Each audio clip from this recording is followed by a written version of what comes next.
I've been trying to figure out how to start this video for a while now.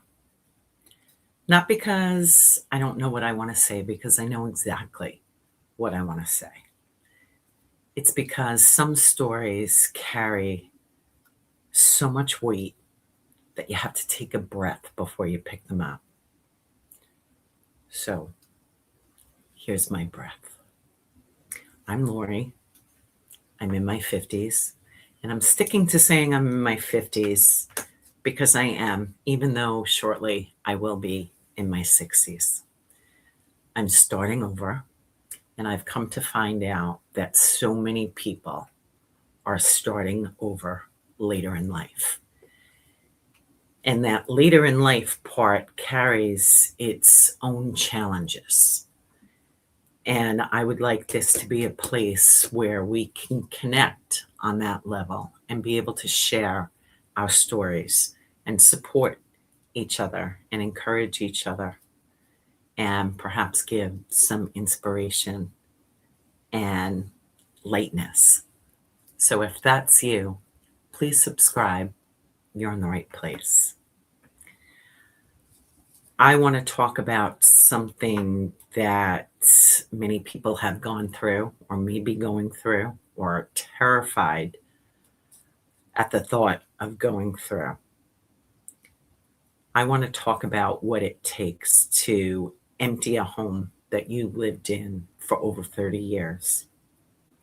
Pack up a life, let go of things that held your most precious memories, and walk out the door for the last time.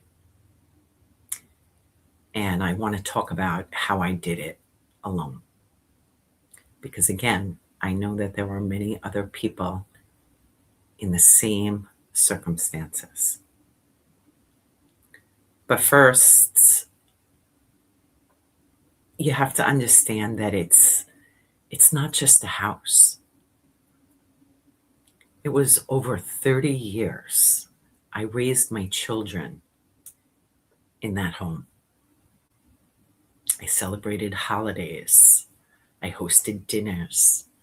I decorated it with all that I had. And for anyone that has followed me prior knows that was a big part of my content, was decorating my home, making pretty spaces, DIYing, thrifting, all those fun things in how to pretty up your home. But I think it's important to talk about the real things that are going on in my life too, which led me to new spaces. And again, because many of you are going through that. But so many things happened within that home, within those walls. I lost my parents in that season of life. I cared for them, and I had to say goodbye to them. My in-laws too. I was the one who showed up for all of it, the hard parts, the end parts, the grief parts. I lost my son. Some of you know that. Others may not. It's not something that I talk about on my platforms because honestly, 6 years later, and it's still not easy to talk about. And not a single day goes by that I don't think about him or miss him. But his things were in that house too. And deciding what to do with them was its own journey that I'll talk about in a minute. So when I tell you that I had to empty a house, I need you to understand that it wasn't just about packing boxes. I was packing up a life, a whole life, the good parts, the heartbreaking parts, and everything in between. The identity that I had while being in that house. My marriage ended, and I was legally ordered, to list the house. And I had to do it alone. So there I was, walking through that house, that every room was filled with furniture and things. Again, a lifetime of over 30 years. And some of those things that may have been significant and at one point or another, you know, how you thought about pieces that you want, how and when you purchased them, where you put them, how you set them up, the feel that you wanted to have within your home. Again, they may have been significant at one point. Now, all of a sudden, not every, not all of those things were so significant anymore or held the meaning that they did before. One thing that I've come to realize is, accumulating things or acquiring things, those things don't define you. Um, and it wasn't just about the stuff, it was about what is in those drawers, what is in those closets. Again, a lifetime of memories. I would open up those drawers and get letters, cards, drawings, my kids' school things.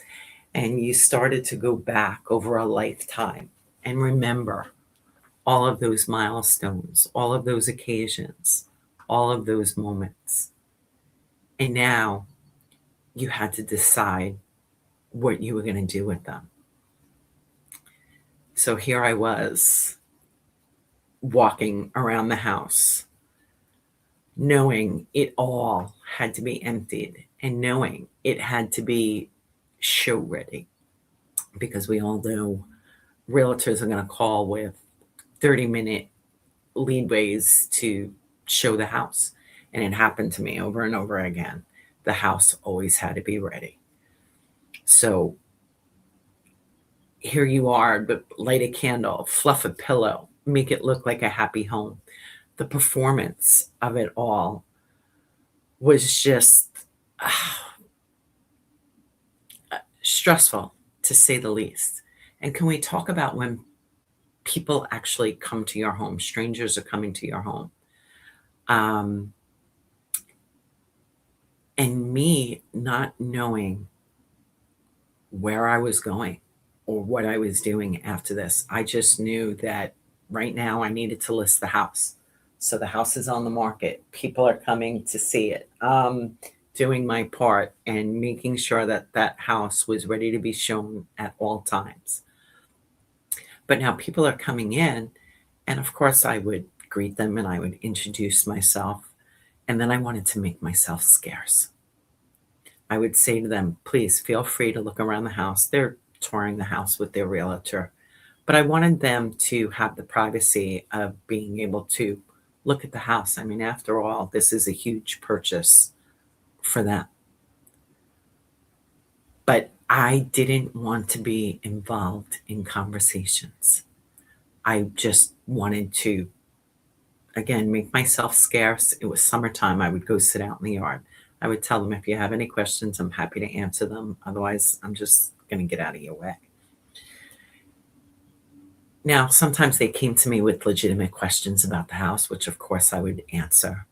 But do you know, all of these people that came to my house wanted to pull up a chair and sit down and chat.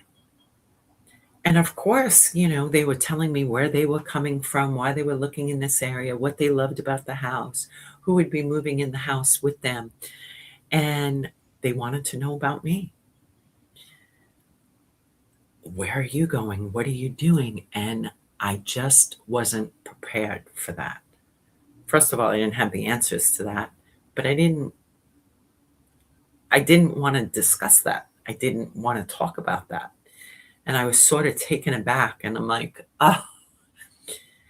Anyway, that was not, it was not easy. But in packing up the house, I didn't start packing until I knew that the house was sold. But for those of you that are going through this and you start packing, I highly suggest that you take one space in that house, whether it's one room, one area, one space, and let that be yours. It doesn't have to be perfect. It's where you can put the stuff that you haven't made a decision on yet, where you can just sit in that. You need that. You need to allow yourself to have one space within the home to say, I'm just putting stuff here that I haven't decided on. It does help you mentally just sort of start organizing it. The rest of the house can perform, but just having that one space is just honest. It's needed. Then I can remember, I think the easiest place, in not knowing where to start, where do you start packing up a home of over 30 years, which was a sizable home? Where do you start? Where do you even begin? I had learned where you start is the easiest spaces. Don't start with the things that so many memories are attached to, or that you're not going to have an answer on whether you should keep this or release this. Start with the easy places like a junk drawer, a linen closet, or a part of the home that you know there are items of things that you should have gotten rid of years ago and hadn't. Those are the easy things that memories are really not attached to. I learned that, and once I did that because I was in such a state of not knowing where to start, and just starting was the step that I needed. Because once you start, motion creates momentum. That's real. Once I started moving, once I had one bag in the trash and a box in the donate pile, something shifted. I wasn't paralyzed anymore. I was in motion. And motion felt like forward. And forward felt like survival. So I was able to start. And then once I started with the easy things, now it was time to go to the harder things. I would be looking at my parents' things, my in-laws' things, items that came from people that I loved and lost. The furniture pieces that that you've had for 30 years of holidays. You had to make decisions on them. Then I had my son's things. I had to make a decision as to what I could carry into my next chapter and what needed to stay behind in love. Because that's how I looked at it. I couldn't take everything. I was going to be moving into a fraction of the space that I had. And I had to ask myself the question that I want to give you, because it helped me more than anything else. I would start to look at these things and ask myself, does this need to come with me? Or can I honor it by letting it go? Some things I kept, some things I took pictures of, because the memory of it matters more than the object. That was another thing that I kept telling myself. Some things I passed to people who I knew would love them, and some things I had to let go of. And I cried while I did it. All of it was the right decision because I made it with love. And that's all you can do. The other thing is, I had people who showed up for me. I had an amazing support system that I am forever grateful for. And it was a lesson for me when you're going through a tough time and sometimes you just can't even see your way out of the darkness, knowing that you had people there for you was, again, something that I would be forever grateful for. But I also learned that a support system can carry boxes, they can sit with you, they could bring you coffee, they could sit and hear you out, be a shoulder to cry on, let you know that everything is going to be okay. And those things are so important. But what they can't do is make the decisions. Only you can do that. And that might sound lonely or scary, but I'd like to reframe that for you. Every single decision you make about what you keep, what to let go of, what your new life is going to look like, that is you. That is you building yourself, choosing yourself, and proving to yourself that you are more capable than you knew. So I made thousands of those decisions in those weeks, and every one of them was mine. And somewhere in that exhausting chaos, grief, I started to realize that I was stronger than I ever thought that I was. And there was something empowering about that. And that's what gave me the courage to keep going. But I'd also like to tell you about something that I didn't expect. I expected a certain amount of grief and sadness. I was prepared for that. But what I was not prepared for was the lightness. Every bag that left that house, every room that was emptied out, I got a little lighter, physically lighter, like something actually was lifted off me. The stuff, all that stuff that I always say doesn't define you, but all that stuff was holding a story. And some of that story, the painful parts, the stuck part, the parts that kept me frozen, needed to be released. And I'm not saying it didn't hurt, because it did every day. I'm saying it also freed me.